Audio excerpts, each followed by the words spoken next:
way food is marketed today. You know, it is just said that it is healthy, and nobody actually bothers to read the nutrition label of it to understand whether what you're actually putting in your body is healthy or not. A lot of people also indulge in like putting synthetic chemicals in your body, like steroids, etc. And that increases the pressure on your heart, which of course can lead to the collapse. People talk about just swapping like wheat with jawar or bajra, and they think that, you know, this is a game changer, it's changed the way I'm eating. But that's not the truth. If you look at the ratio of the micronutrients that dal has or any kind of pulse has, you will see that carbohydrates is at the maximum. I think emotional eating has been one of the biggest triggers for my weight gain. You open the fridge, you see something delicious, you're going to eat it, no matter you're hungry or not. Scientifically, it's impossible for a woman, unless she is injecting steroids in her body, to look like a man. Indians are known to be the laziest race on the planet. Strength training को इस generation में इतना hype क्यों मिला है? मुझे तो लगता है Instagram के वजह से. Hi guys, welcome to this episode of the Good Life Guide. In today's episode, we have a very special guest with us who has gone through an incredible transformation herself, Archita Mishra. Archita is a health coach and a holistic nutrition specialist. Hi Archita, welcome to the podcast. Hi Dheera, so nice to be here. So excited to do this with all of you. Same here. So I'll start with the first question, which is very obvious, your transformation journey. And you've started your weight loss journey at 96 kgs and then you are what you are today. Right. You also shared that some of your triggers were emotional eating. Right. So can we just dig a bit deeper into that journey? Sure. So, yes, I think my entire weight gain was deep-rooted and tied to my emotional eating patterns. And I realized that this pattern was extremely automatic because it started at a very, very early age. I was unable to identify my triggers. And for every trigger that I had, be it stress, be it overwhelm, even happiness sometimes, it was all tied to food. And, it was only much later when I had the emotional realization, when I realized that, this is actually happening because of emotional eating, is when I could put a stop to it. So yeah, definitely. I think emotional eating has been one of the biggest triggers for my weight gain. And identifying my why it's what helped me to now not be as I used to be. That's so true. You have to get to the root of the Absolutely. problem to solve any, Right. Is the weight loss journey lonely? Like we've seen many people who've overcome and who've, lost weight, but no one really knows what happens to the person. Correct. And it's the person who knows it, right? So Right. is it lonely and how do you cope with that? So honestly, I think it depends a lot on your environment. For me personally, it wasn't a very conducive environment because I don't come from a family who's very focused on health. So we're all a bunch of people who love food. And I think that's a lot of Indian household. We all love food and we always choose, in general, have unhealthy choices in life. So when you get onto a health journey, and especially a long one, when I knew that I'm going to start my weight loss journey, I knew that it is going to be a long one because I started at a very, very heavy weight. I started at a 96 kgs. Right. So that's when I realized that, if I don't find my why and my motivation, I'm probably going to fail because there are so many distractions in your environment, especially when you live with like a lot of folks who are not on the same journey as you are. There are going to be distractions with food. People are not going to understand your reason to be as active and as wanting to go to the gym and, the routine that you start to follow when you are on a weight loss journey. So for me, it was very clear. I was about 27 years old when, my life took a really, really low hit. And, I hit rock bottom.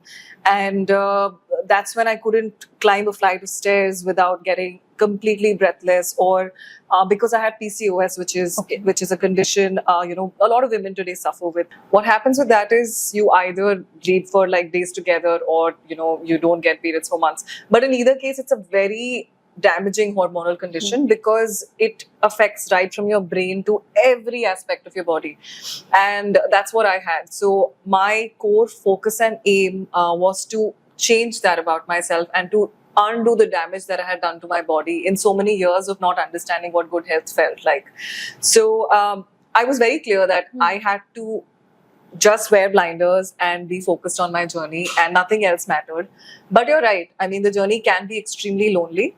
And especially if your environment does not support it, it is extremely difficult to be on a long drawn weight loss journey for sure. Yeah.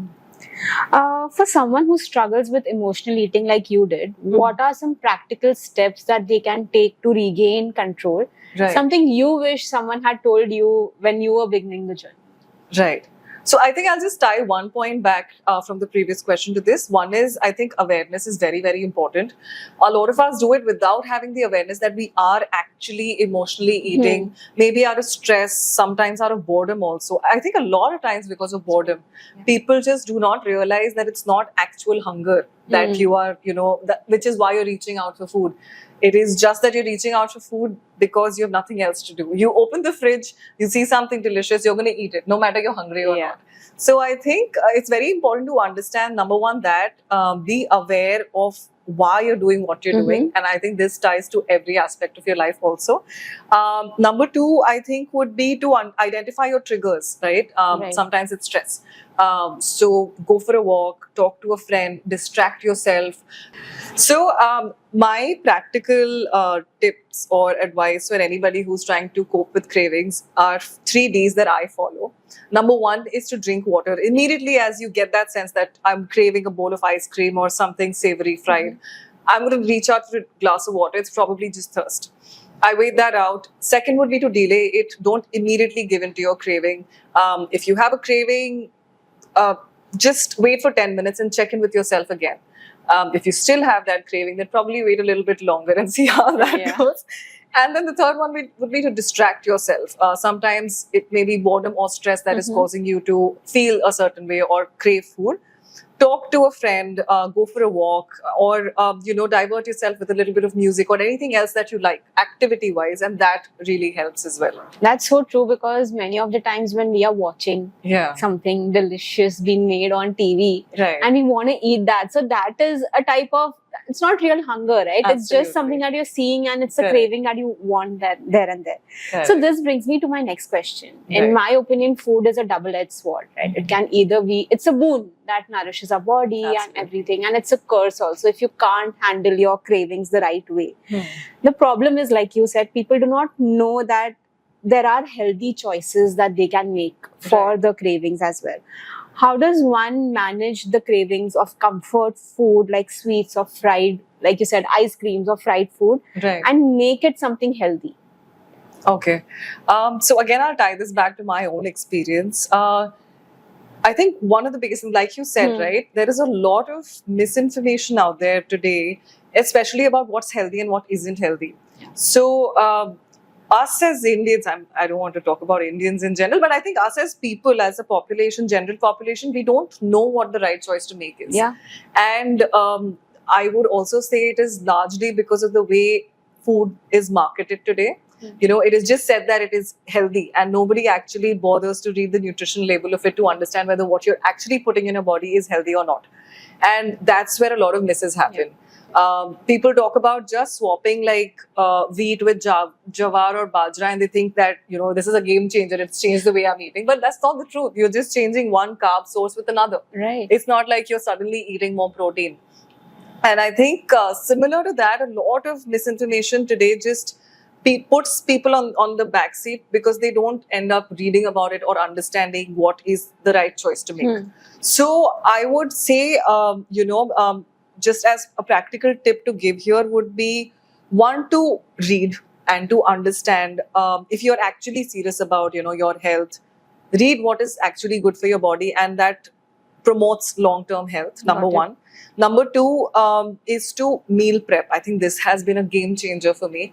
If you've kept food in the fridge and it's ready for you to eat, next meal is ready, or there's a very less chance that you will actually order a meal from outside or give in to your cravings, right? Because you know that you have to finish this. I mean, a lot of people operate from guilt and they live by themselves and they don't want to waste the food that they've cooked. So it has helped me a lot because I know that my next meal is sorted and I don't have the option of falling back onto my craving. And most days that works. Of course, some days you need to also balance it out. You can't always be on point either. You need to have those days where you give in to your cravings, because otherwise that craving becomes a very, very big craving. And then a lot of deprivation is then going to lead to a much larger binge. So I think balance is also important. That's true. So I am going to talk about Indians now. Yes. So अगर ऐसे 3 ingredients है that every Indian should have every single day, तो वो क्या? I think Indians predominantly fail कर जाते हैं कि प्रोटीन हमारे डाइट में है ही नहीं. And हम grade B protein को we think of that as our sole protein, you know, that it'll take care of everything that you need in your body, but it's just not the truth, because people relying on pulses like dal and thinking that it's protein is not going to help you, because it's a grade B protein. It's a secondary source of protein. Okay. It primarily gives you carbs. If you look at the ratio of the micronutrients that dal has or any kind of pulse has, you will see that carbohydrates is at the maximum, and then comes protein and then comes fat. So people just confuse कि हम सही खा रहे हैं, but again, because of misinformation or lack of information, they don't know what they're doing. So I would say one is to add active sources of protein in your diet as an Indian. That would be, if you're a vegetarian, it would mean tofu, maybe low-fat paneer. A lot of brands today are making low-fat, high-protein paneer. Rely on milk products. Rely more on, if you can tolerate lactose, that is. That's number one. Number two would be to not be afraid of whey or a plant protein, as a lot of people today are. They think that only somebody who goes to the gym should eat whey or have plant protein. But if you're a vegetarian, it's a great source for you to, meet your protein requirements. That would be number two. Number three for an Indian, I think, would be to increase your fiber and water intake, and just in general antioxidant rich food, because the reliance is very, very high on carbohydrates. That I think is the biggest disadvantage we have, because from generations we've just relied very heavily on high carbohydrate diet, and at that time our ancestors were much more active than we are today. तो उनके लिए ठीक था. Yeah. But today in our sedentary lifestyle, that many carbohydrates are really not required. So I think to really switch macronutrients in a large way would make a lot of sense for Indians. That is a great tip. Coming to misinformation, we've seen a lot of youngsters collapsing in gyms, and a lot of 30-year-olds getting heart attacks when they are working out. Do you think there's some key information that these youngsters are not getting? What are they missing out on when they are working out? So right. Yeah, you're right. I think a couple of things, Dhiral. I think number one would be beginners who are just put in a gym setup, and especially I think I would, not to be biased or anything, but men or boys, when they're put in a gym setup, there's this natural sense of competition that comes in. So even though you don't know the right form, you don't have that foundational strength or form or focus. Despite of all of that, you're trying to lift really, really heavy, more than your capacity. Right. I think that is when a lot of injuries happen, and your gym career could probably come to a full end. That's number one. Number two is, of course, a lot of people also indulge in putting synthetic chemicals in your body, like steroids, etc. And that increases the pressure on your heart, which of course can lead to the collapse that you spoke about. So I think a tip or something that someone is new to the gym or is just starting out would be to, understand foundation of what lifting and strength training is, to save yourself from such injuries or such, of course, more serious problems like a heart attack, etc. would be to really understand the core of lifting and nutrition and make that work for you in the best way. Yeah. So Archita, how important is endurance in strength training and weight loss especially? So I think from a weight loss perspective, if we were to talk about weight loss as a goal, three main things ties into it. Number one is nutrition, which of course takes the center stage. Your nutrition has to be on point. It has to be a high protein diet so that your satiety is also in check and you don't feel too hungry and you're able to stick to a calorie deficit, which is a requirement for weight loss, right? Number one. Number two would be to strength train regularly, because when you're losing weight and you don't do it correctly, you also lose muscle mass from your body. If you lose muscle mass from your body, your metabolism takes a toll, and that's when the weight loss that has happened is more likely to come back, right? Which happens with a lot of people. People end up losing weight but maintaining it jahan par problem hota hai, right?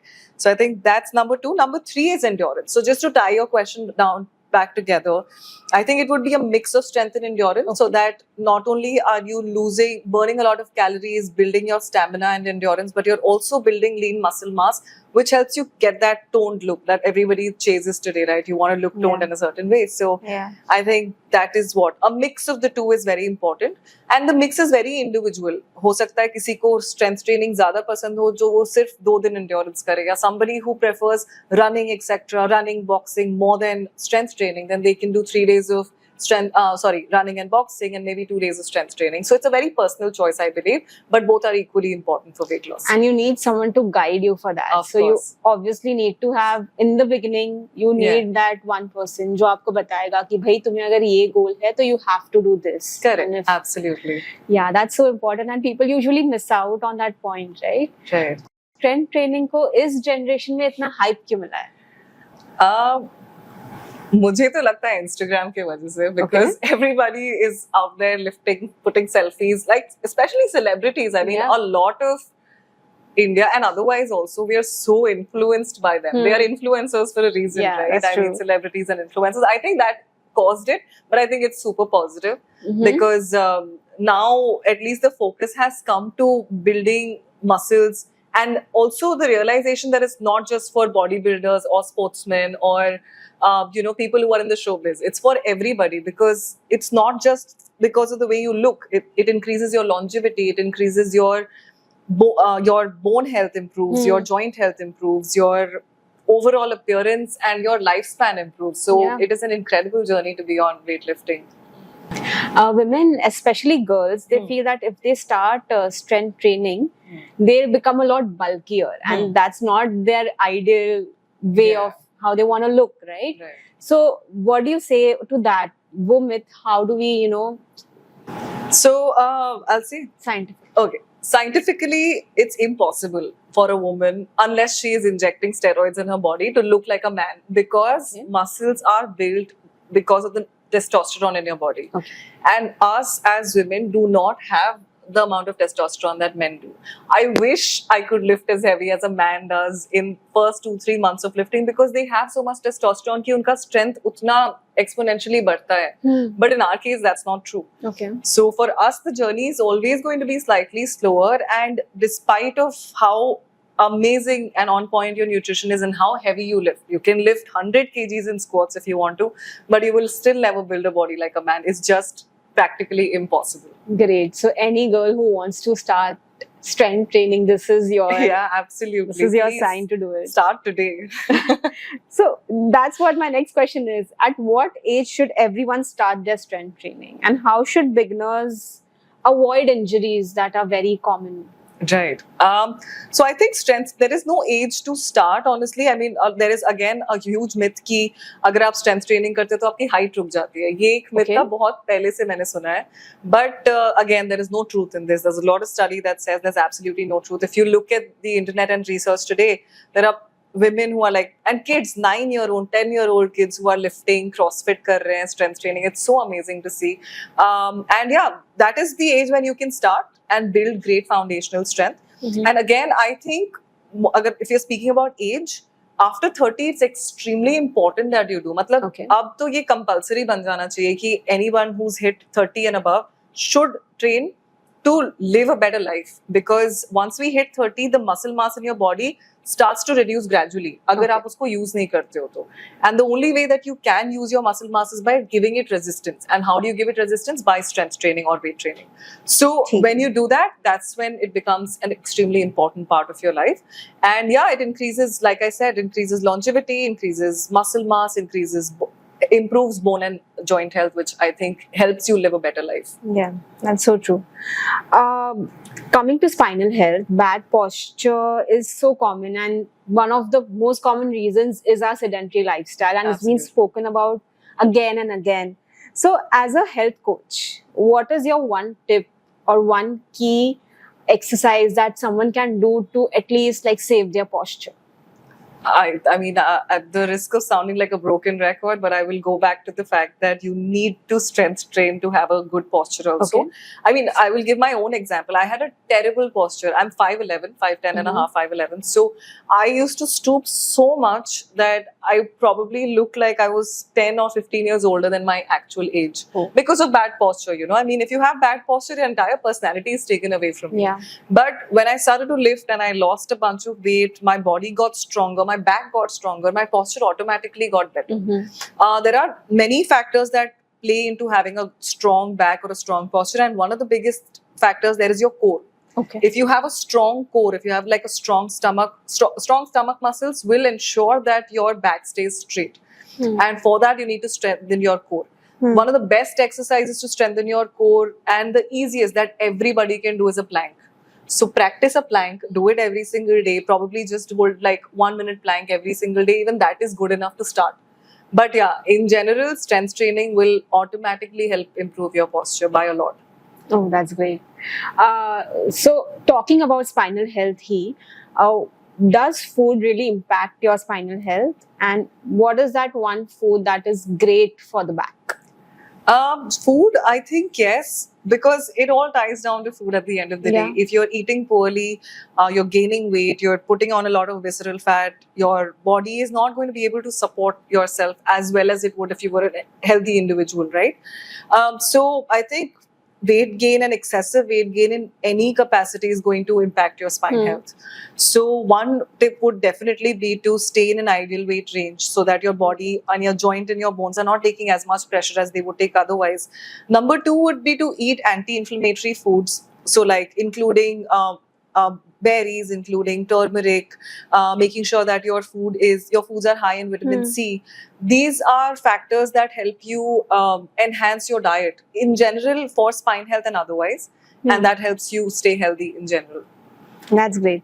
For someone who's just starting out on any kind of journey, right? Whether be it weight loss, be it a healthier lifestyle, what amongst these three is most important? Strength, diet, or a mindset? I think it's definitely. Can I mention all three, but in order? Yeah, sure. I think start with the right mindset. Don't get into it कि मुझे 2 महीने में 10 kg weight loss करके शादी attend करना है या शादी करनी है, because that does more damage than good. Okay. You end up losing muscle mass, metabolism goes for a toss, bones get weak because people then resolve to crash dieting and extra overworking out and just not focusing on recovery. These things lead to short-term weight loss and long-term damage. So definitely have the right mindset, understand why you're doing what you're doing so that you can do it in a long-term format and keep it for the rest of your life. I think weight loss या कोई भी goal attain करने से ज़्यादा important है उसको maintain करना. I have lost like about 25 kgs, but for me, maintaining it today is more important. Yeah. And the goal only gets better. Like from here, I only want to get better. It's not like the goal ends at a certain weight, right? You only want to get stronger, leaner, faster. These end up becoming your goal. So I think right mindset is truly the most important thing. And then if I had to choose between nutrition and strength, I would give nutrition more importance because that is going to shape up your entire anything else that you do, because jo bhi aap exercise karoge, that's going to be 1 hour in the whole day. What do you do with the rest of the 12 hours? What are you eating? How are you fueling your body is what counts the most. Definitely. Like if you're eating junk and then you're working out, it's not going to make any difference. Absolutely. Right? So now we come to the last question of our podcast. Our podcast is called The Good Life Guide. Right. So we need a tip of the day for anyone who's seeking a good life of peace, happiness. I don't want to sound offensive, but honestly, Indians are known to be the laziest race on the planet. We are given so much comfort and we have help for everything today, which has made our life miserable in a way, if I can say that, because we don't move. We have really cheap commute to everywhere we go. We have food access to like one fingertip. Any app, you just order your food and you have it ready in front of you. I would say my biggest tip would be to not be lazy, or to don't be lazy at all if you want a good life. Exercising is still secondary. If you live a life which is big on movement, you will in general be healthy for a longer period of time. So that is my biggest tip that I can leave you with. Number 2 would be to educate yourself, understand that there is immense amount of misinformation in the market today. Brands are out there to get to you, to tell you that something is healthy. Please read nutrition labels if you want to live a life again which is healthy and make healthier choices. Read, educate yourself about what's right and what isn't for your body. And number 3, what helped me immensely is a community of the right-minded people. Be with people who are pro-fitness, be with people who motivate you on a daily basis to make healthier choices, because that makes so much difference and makes it so easy to be on a health journey versus otherwise. Yeah. So you heard it here. Thank you, Archita. This Thank you was so a lot much. of fun. It was. It Thank truly you. was.